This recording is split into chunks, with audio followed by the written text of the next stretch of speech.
Hello everyone and welcome to my YouTube channel. My name is Fardaus Sahel. In this video with Google Sheets we are going to learn how to hide comment. First we need to insert a comment, so for that we need to select this cell and we need to go to the insert menu and click on comment. You can use the shortcut Ctrl plus Alt plus M. Let's click on comment. So I'm going to give this comment. This cell is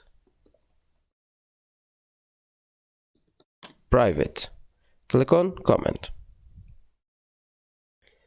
To edit this comment we need to click on more options, click on edit, or you can delete, see emoji reaction details, or get a link to this comment. Let's click on edit first, so you can edit the comment just like this. To hide this comment we need to go to the view menu, and under view menu under comments we need to click on hide comments. You can use the shortcut Ctrl plus Alt plus Shift plus J. Let's click on hide comments.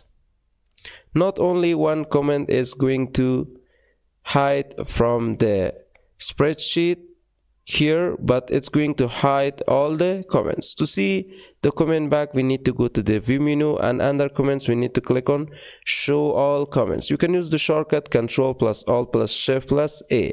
Let's click to see the comment. When I put my cursor, so you can see the comment, this cell is private. So this is how we can insert a comment, and this is how we can hide a comment with Google Sheets. So hope you guys enjoyed this tutorial and learned, and if you have any question or doubt, please let me know in the comment box of this video. And if you found this video helpful, don't forget to like, share, and also subscribe to the channel. So see you guys in the next video.